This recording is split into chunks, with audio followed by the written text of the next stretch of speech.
This is Made for More Living with Johnny Jennings. Online at madeformorerealty.com. We are back with Barry Mathis with Expert Property Management. And in the first segment, we were talking about rents and how people are saying, hey, if I can't sell my house, I'm just going to rent it out. You should probably wait. If you're going to do that, plan on renting out for 2 years or more. And in this segment, I really want to talk about, Barry, and what it is you're seeing in the investment side, because that's your bread and butter. It is. You have tons of different tools, tons of different ways to go about investing, tons of different ways to help investors. So, what are you seeing on the investing side? Well, I want to start out as just kind of leveling the playing field and giving everybody the tool that they can use to measure an investment, right? Yeah. And so what I'm going to do is I'm going to take the income the property produces and divide it by how much the property cost. Very simple ratio. You may think it's the cap rate, but it's a little bit different because we don't have all those expenses backed out, right? Yeah. So what we call this is the gross yield, right? And so income divided by purchase price is the gross yield of the property. And so what's nice about that is it really, you don't have to think about the mortgage. You don't have to think about everything else that's involved. And you can just look at that number and then measure a lot of different properties or property types across it. Now, once we look at gross yield, we don't ignore it. We do back out some numbers, depends on the asset class. So if you're looking at duplexes, which is one of the most common things that I look at, because it's a good tool of what investors are paying for investment property. Mm-hmm. The duplex is a great property. This is a property where one building, two sides, one owner, right? Yep. As opposed to a halfplex, which could have two owners. So duplex, one building, two sides, one owner. That property will give you some diversification. If one side's empty, the other side's probably full. They don't usually empty out at the same time. Mm-hmm. That helps you with your vacancy factor. And so that's a good number, a good property to look at. If I looked at all the properties, and I just did this morning, that closed out 2025 quarter three, third quarter, you'll see that those rents were about $39,000. The purchase price was around $580,000, right? And so that gives you a 6.87% gross yield. 6.87%. Divide one into the other and you get about 6.87. Now, I happen to know, because I've done this a lot, you can calculate it pretty easily.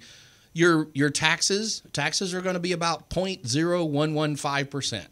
Insurance is going to be a little higher than it used to be. I now use 0.035, right? I used to use 2.5 against the purchase price, and that gives you what your rough insurance number is going to be. Then you've also got a vacancy factor, and you've also got some repairs are going to come into that. So when I back all those numbers out, I find that I'm going to lose about 2% of that 6.83. And so now I'm down to about a 4.7% cap rate. Okay. Right? So now I am looking at cap rate. I've just assumed what the expenses are going to be. I've taken that number out of the gross yield, and now I'm down at that cap rate. Now I can look at any duplex, and I understand that if that number comes down to 4.7% cap rate, then that's what everybody else is paying. Mm-hmm. So if I was in an area that paid more, so maybe I'm in an area that has a nicer property, like a duplex in Granite Bay versus a duplex in, let's say, Del Paso Heights. I'm going to expect that to have a lower cap rate because it's going to be a nicer property. It's going to produce rent, but it's also going to cost more, right? And so that cost is really driving it. And then I get over here, I'm going to go into an area like Del Paso that might have lesser quality of tenants. The tenants might not have that doctor income. They might not have those 800 FICO scores, right? Mm-hmm. Now over there, I'm going to want a higher cap rate to compensate, right? For the risk. For the risk. So there's your base number is 4.7, right? And 4.7 is your base number for cap rate. If you wanted to use if you don't have the expenses and you just want to use that gross yield, makes it easier, just use the 6.83. Does that make sense? 6.83, yeah. So again, let's just say, because a lot of people are like, I hear them say, well, my house is worth so much more because of this, this, and this, and this. And I say, well, what are your rents? Oh, my rents are really low. Like, I could get more, but I just don't want to, make the tenants mad. So once you move into an investment property, the reason investors buy is to get $1 worth of income. Period. End of story. I don't care really so much about the appreciation. Now, asset classes matter. Single family is still treated like single family. But when I start getting into duplexes, fourplexes, apartment complexes, sixplexes, eightplexes, when I start moving into that, the only thing that matters is the cap rate. The cap rate sets the value rather than the location sets the value. So that's a really different way of looking at it. Now, here's the problem we face today. The problem we face today is you've got to put down, normally an investor has to put down what, Johnny? At least 10%, if not 20. Yep. Well, that's not going to work because you're going to be negative cash flow. And now with 20, you're going to be negative cash flow. Yep. With 25, you're going to be negative cash flow. You'd have to go to 30 to 35% down payment to get positive cash flow with these 6.5% to 7% rates, which is what an investor is going to pay. Yep. An investor is usually going to pay about 1% more than what the general public is, right, for an owner-occupied property. There are some different types of loans that have some exceptions to that. For the most part, if rates are at 6%, then an investor is going to pay 7%. Mm-hmm. When I increase that percentage, I have to increase the down payment required in order to break even on the property, right? Because it drives up my financing cost. So that percentage, if it goes up 1%, I got to put 10% more down on my loan, on my property in order to buy it. So here I am at 30 to 35% down on a typical duplex. You know, that's $600,000. I got to put $200,000 down in order to break even. Yeah, you're not even seeing a return I'm not on that. making return. Yeah. Only by taxes. My taxes, a break-even property will still probably provide you a 20% return just on your taxes, right? So you'll get that appreciation, you'll get the depreciation, the tax deduction. You get all of those tax benefits, but that's not really what you want. So that's a problem. Investing in California right now requires a lot of money to go buy a new property that's going to break even. There are some solutions to that. So if somebody, though, is saying, hey, you know, my rents are low, and you own a duplex, triplex, fourplex, you're shooting yourself in the foot. Like you've given up short-term pain for long-term pain. Absolutely. You would do better to raise your rents and write your tenants a check, because that's what you're doing, right? Yeah. You would be better off to raise your rent and then give your tenants money for Christmas, right? Give them $1,000, give them a $2,000 stipend on Christmas if you want to. That's creative. Right? But what I want to see is I want to see the rents raised, right? Because those rents are affecting the value. Yep. Right? It's a little bit looser in the duplex range, definitely in the single family range. But once you get above that, that value is really determined by the income. And that's because most investors kind of understand what the numbers would be. But once you get up above that duplex, you really got to start raising those rents. And you're hurting yourself as a duplex owner if you're not raising rents. Now, what we've done in our personal investments is we switched over to an entirely different type of investing. I was hoping you'd cover this. Yes. And so what we've done now is we take that same investment, that same $200,000, and one of my partners, Gary Meek, if you know him, he's a 25-year veteran. Him and I have teamed up together, and we've started a company that invests in property. We'll take that same $200,000, and not only will we break even, but we'll generate a 15% to 18% cash-on-cash return. So we're generating good rents on top of that by turning to something called co-living. And co-living is pretty hot right now. If you go on YouTube, you'll find a lot of videos. We recommend Pace Morby's videos if you're out there. Pace Morby on co-living. And we have 2 properties here in the Sacramento area, and they're already rented as much as we can rent them. We're still building them out and making them work for our model. And once that's done, we expect that we're going to be hitting those high rent returns. We might be clearing $3,000 to $4,000 per property.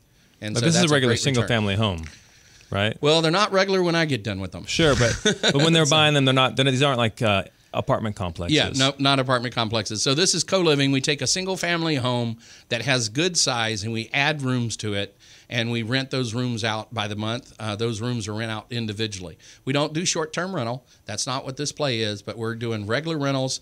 Each person rents a room, and they share the common areas of the house, like the kitchen, some of the bathrooms. Those get shared, and then those people get a chance to live in a great house in a great neighborhood with good conditions, safe and secure, and really for an affordable price. Yep. So what we're finding is we're able to put people into safe environments for $850 to $1,250 a month. That's a big deal. There's a lot of people that need that. So not only are our investors making a great return, but we're providing affordable housing into the Sacramento area without having to go build a new house, without having to wait, 6 to 12 months to get something through. Yeah. So it's a big deal. I have a client right now who he built this house and he's doing the co-living thing. And that house would probably rent for maybe $3,000, $3,500, but he's bringing in over $5,500 a month, almost $6,000 a month in rent because of the co-living. And so if you're looking at, and getting into investing, that's a crazy, okay, you can get $3,000 over here, you can get $6,000 out of the same house. Just some minor tweaks. So there are, and those tweaks, some of them are minor. On our case, some of them are major, right? So we tweak major. And so I don't know if I should say that. Am I don't know if the radio would allow that. Yeah. I don't know if I'm a tweaker You're a major or not. tweaker. Yeah. So I'm a major tweaker. So yeah, so there's a lot of different models out there. Some do arbitrage as a model. We do purchase. We buy that property. We're looking for great opportunities. Generally, we're combining some of our real estate experience and using subject to and assumable loans in order to get the financing down even lower. And then at the same time coming in and taking the property and increasing the amount of revenue it can get by adding bedrooms. And so we're kind of tweaking it on both sides. We're lowering the finance cost and increasing the revenue by adding bedrooms on. And so that's something that we are finding that's working good for us. And then on outside of that, I was excited with just the math, right? I'm a spreadsheet guy. Once I put it on a spreadsheet, that's what drives me. But what I found is the stories that are coming with the people that are moving in are incredible. So the people are great. So far, I mean, they're all a little unique, like we all are. So they all have their own story. But the fact that they love the place they're in. That, I manage a couple of hundred traditional properties, right? Yeah. And not all of those tenants are kind and gentle and thankful, full of gratitude, right? Yeah. It seems like sometimes I'm working against the tenant, right? And I don't want to do that. I want to be providing housing that people are enjoying. And with these tenants, they're coming in and they're so thankful that they have a clean, safe place and they're being able to do it on the income they have. I mean, think about this for a moment. I think we get jaded.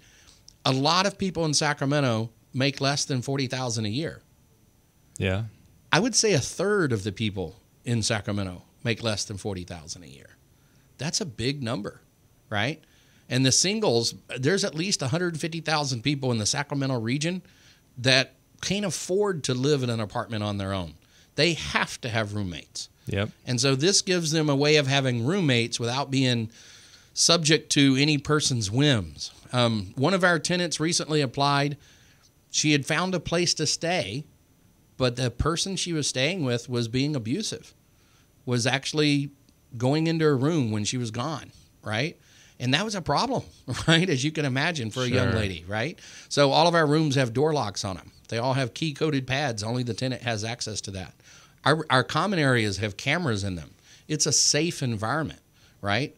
The externals to our properties are all well lit. I mean, we're making a home that's safe and secure for somebody, and we're doing it at a price that includes all the utilities, all the cable, all the internet, everything's included, and we're being able to do that for $850 to $1,050, or $1,250. That's a pretty good deal, right? That is. Not only that, the system that we use allows them to move from one co-living to another co-living if their job changes. We have telemedicine that comes in. They can have access to telemedicine. That's the number one reason why this is working class people. The people renting this, they're working class. The number one reason they miss work, they get sick. Well, what if I get them on the phone with a nurse that tells them, hey, you don't have a mom living with you to go tell you to take a pill, but here's what you need. When you got the cough, go take this and you'll get better. Here's some zinc tablets, right? So just that conversation, if somebody doesn't have anyone in their life, makes a big difference. That's so freaking cool, Barry. I thought about the numbers as well. I didn't think about the positive impact it would have on the community and the people.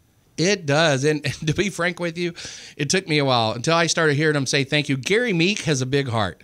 Out of the three of us, he's the big-hearted guy, right? And so Gary Meek actually has always been about that mission. But I started buying into it more when I started hearing these people's story. I sat in the living room after they moved in and just talked with them around we got a living room set up and it's community, and just sitting there and talking to them and hearing their story, what they came from. And wow, I had one guy, he says, what do you do for quiet hours?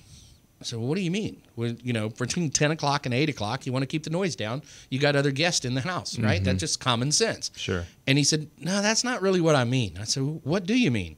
And this is going by text. I really had a hard time figuring it out. He said, where I used to live, it was in a shelter, and they would make you stay in your bed during quiet hours. You couldn't get up. You couldn't go outside. You couldn't get up. You had to stay in the bed. And I was like, no, dude, we don't do that. This is your house. You can do what you want to in your house. Just don't make much noise.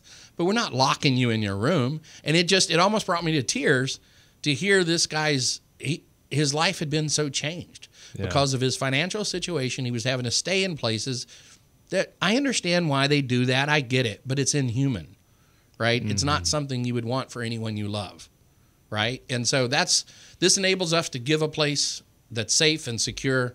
And hey, if you're interested in finding that place, we've got a couple of rooms available. Contact me, 916-225-7777. And if you're interested in investing in such a place, we've got some opportunities for you that would give you a good return. We can't really give out numbers on the air, but it's a lot better than breaking even, I can tell you that. There you go. Well, if you want to invest and have some amazing returns, reach out to Barry. Or if you just want to invest and provide clean, safe housing for people that need it, reach out to Barry. Again, you can always just find them online as well at Expert Property Management, or reach out to us at Made for More. We're happy to get you guys connected. Thank you so much, Barry, for being on the show today. It was a joy as always. Awesome, man. Great to see you. Congratulations again on finishing what you started. Thank you, Barry.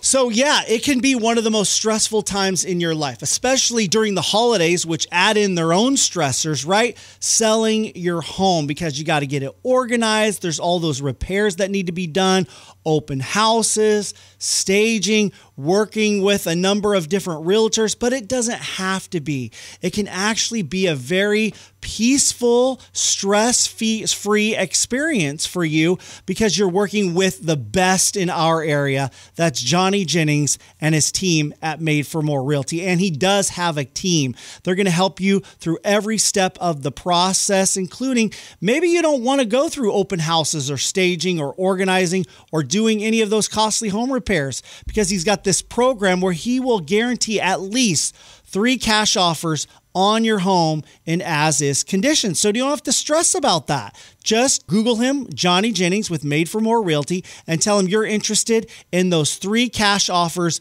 on your home in as-is condition. It's simple. It's easy. You can trust him. He's an honest guy. He's got a lot of integrity. He's genuine. Maybe that's why Johnny Jennings and the Made for More team have over 1,000 5-star Google reviews, or maybe why they were voted best team, #1 team in Roseville for 3 straight years. So if you're thinking about retiring out of state, or maybe you're getting older and you just want to downsize in the area, or you want to upgrade and move to a bigger home, whatever your needs are, Johnny Jennings is going to talk with you, and he's going to make sure, again, it's stress-free, simple, and easy experience that you're actually going to enjoy even during the holidays, so that you can enjoy this special season with your friends and your family right there in your new home. So whether you're looking to purchase a new home within your budget, or you want to sell your home for the most money possible,